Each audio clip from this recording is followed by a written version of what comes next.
Hi everyone, ఈరోజు అయితే మరొక డిష్తో మీ ముందుకు వచ్చేసా. ముందుగా స్టవ్ ఆన్ చేసుకొని దానిపైన ప్యాన్ పెట్టుకోవాలి.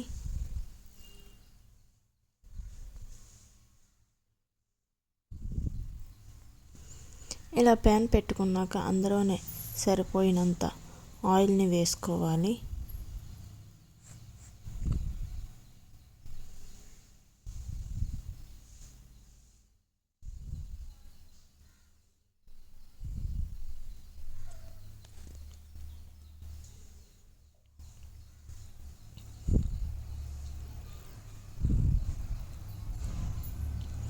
ఇలా ఆయిల్ వేసుకున్నాక ఆ ఆయిల్ బాగా హీట్ అవ్వాలి.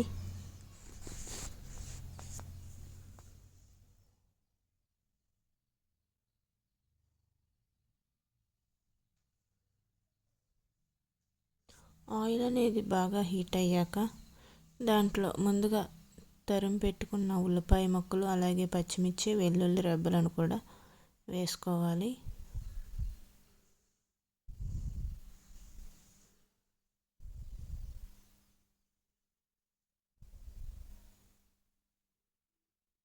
ఇలా అన్నీ వేసుకొని బాగా కలుపుకోవాలి.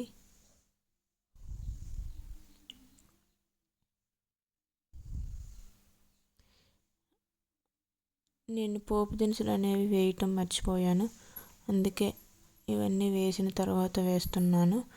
ముందుగా వేసుకోవాలి. ఇవన్నీ వేసుకొని బాగా కలుపుకోవాలి.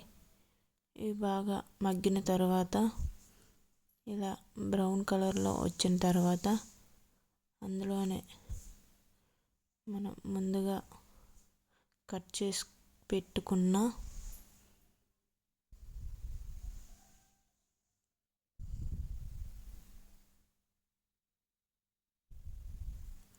వంకాయ ముక్కలను వేసుకోవాలి.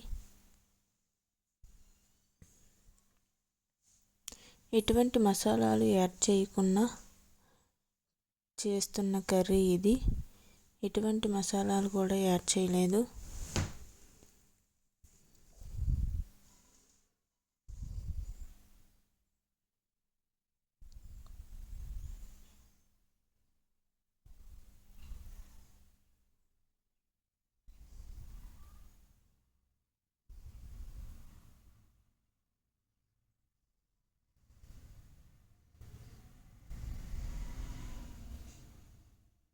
ఇలా ముక్కలన్నీ వేసుకున్నాక బాగా కలుపుకొని అందులో కొద్దిగా వాటర్ వేసుకోవాలి.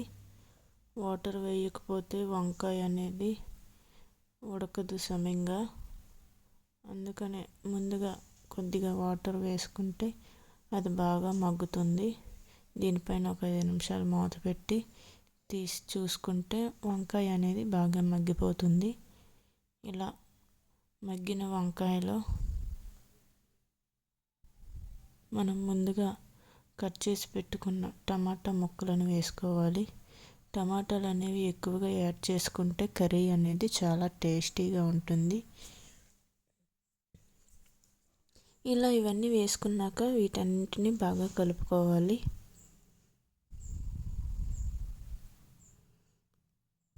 ఇవి బాగా కలుపుకున్నాక దీనిపైన మూత పెట్టుకొని అలా ఒక 5 నిమిషాల పాటు వదిలేసి మధ్య మధ్యలో తీసి కలుపుతూ ఉండాలి, లేకపోతే అడుగు అనేది పట్టేస్తుంది. వంకాయ కర్రీ కాబట్టి అడుగు పట్టేస్తుంది, కర్రీ బాగుండదు. అందుకని మధ్య మధ్యలో కలుపుకోవాలి.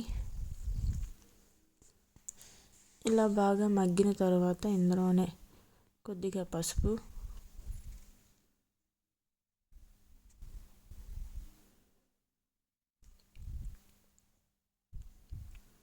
అలాగే మీకు ఎంత కావాలో అంత కారం యాడ్ చేసుకోవాలి.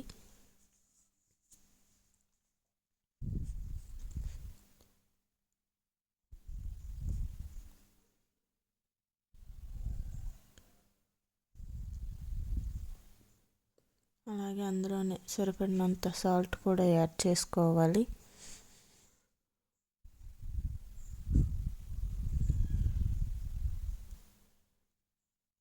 ఇలా ఇవన్నీ యాడ్ చేసుకొని బాగా కలుపుకోవాలి.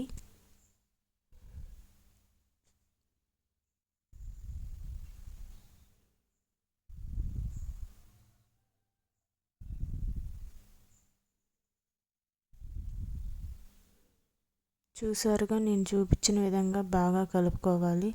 లేకపోతే కారం, సాల్ట్, పసుపు అనేది కలవదు.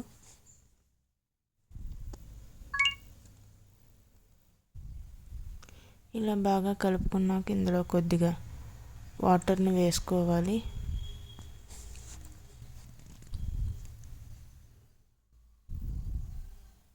మీకు కర్రీ అనేది చిక్కగా కావాలంటే చిక్కగా, లేదా నార్మల్గా పులుసులాగా కావాలంటే పులుసులాగా వాటర్ వేసుకోండి.